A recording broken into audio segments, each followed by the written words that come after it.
Hi everyone, this is Caduce Campbell for TheButtonSmashers.com, and today we're reviewing Tokyo Xanadu. She's a man. Praise enemy. She's a man. Praise enemy.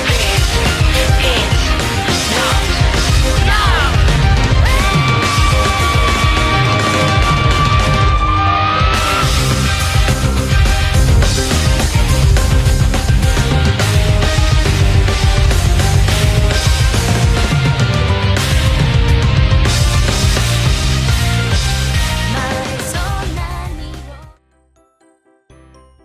Okay, let's start this review.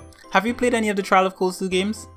Yes? Well, this is pretty much the same as those games but with a different setting and different characters, which if you ask me is not such a bad thing because the Cold Steel games are legendarily good. In a way, you can think of Tokyo Xanadu as a successor to all the systems, menus and the graphics that were perfected in the Cold Steel games. I'd even be willing to call it Cold Steel 2.5 if they'd let me. So why are these games so similar? It's simple really. Most of the similarities between the Cold Steel games and Tokyo Xanadu are due to the games sharing the same developer, Falcom. In truth, Falcom have used most of the elements that they use in the Cold Steel games to tell a new story in a fictional suburb of modern-day Tokyo called Murumaya City. This setting also features modern-day elements like smartphones and social media, which help make the game feel a lot more familiar. It is in this seemingly modern city that we are introduced to Ku Tokisaka, a reserved 17-year-old boy with some really impressive eyes. A lot of what Ku says in the game is emphasized by the way his eyes contort, and I like that a lot about his character. I think he's cool, and it's not just because of his eyes. Ku is also a very capable protagonist with enough interesting eccentricities to him to draw you in. It also helps that he is not the generic silent type protagonist that you usually find packaged with JRPGs these days. Though I grew up liking the empty slate type character, I eventually began to dislike them in favor of characters with more personality that develop over the course of a game. Characters like Ku. After you're introduced to Ku, you are introduced to Asuka Hiragi, a 17-year-old girl from Ku's class who happens to have the ability to fight these strange monsters known as Greed. These creatures exist in another world, but sometimes come over to Murumaya City to snatch unexpected people. Greed come in a variety of different shapes and sizes. They are also unaffected by conventional weapons from the real world. Only soul devices made by spirit particles can hurt them. These soul devices are weapons made from a person's soul that can be used in battle against the Greed. Entering into their world is made possible by eclipses or special gates between the two worlds that can only be seen by the qualified. When we first meet her, Asuka is one of the qualified. But, as you would expect with a game like this, Ku soon becomes one as well after one of his friends is snatched by the Greed.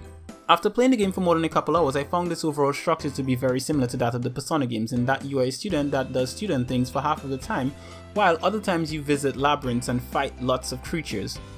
During the school sections, you're able to interact with other characters in the school and city to build relationships and learn more about them. Again, very similar to the Persona games. For me, what I find Tokyo Xanadu does best is that it takes elements from great games and implements them in a great way while also improving on some in its own way. One of the tiny features that this game absolutely captures well are doors. Now hang in there with me for a little moment, let me explain. I am in fact talking about doors. When walking through doors in this game, most just swing or slide open to let you through, and yes, this is something small, but it's the tiniest things that make or break an experience. In a lot of similar games, players are required to tap a button to prompt these types of scenarios, which isn't too bad, but automatic doors are just way more intuitive. Xanadu also improves on a lot of other aspects of the school dungeon style gameplay. Its battle system being one of the highlights of this game is so spectacular. It's seamlessly implemented without the need to load into battles once in a dungeon. When wandering a dungeon, the player will be confronted by different types of greed at random who are strong against certain types of attacks while being weak against others. Your character also has the same strength and weakness system, and so the developers use a creative way to make the battle system more dynamic than it already is by making it possible to switch between different characters in your party on the fly.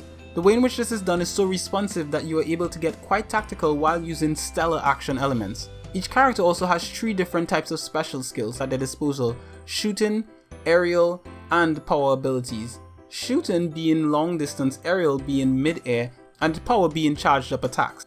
As you progress further into the game, you gain more party members with their own play styles, which keeps the game fresh no matter how long you are playing.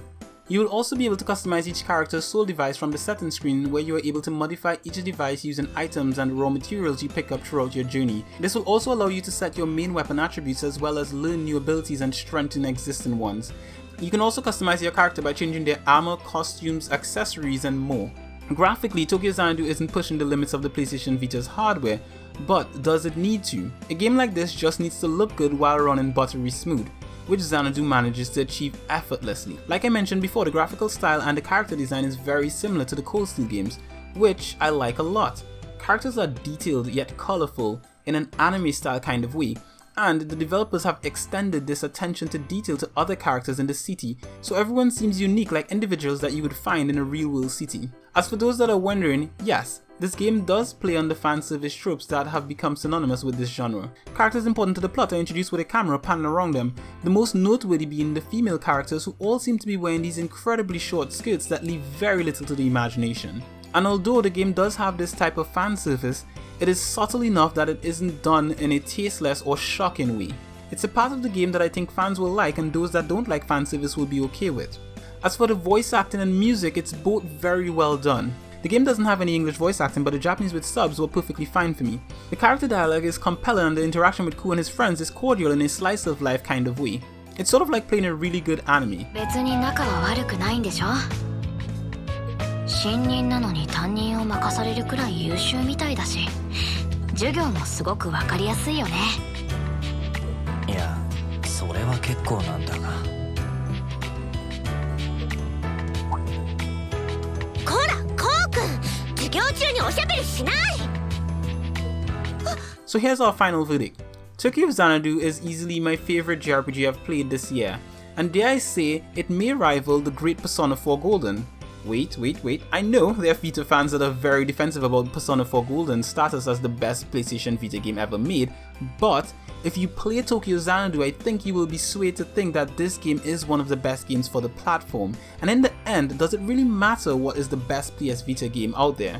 No, what matters is that we get to have two of the best JRPGs ever made. Wait, scratch that, two of the best games ever made on Sony's little wunderkind.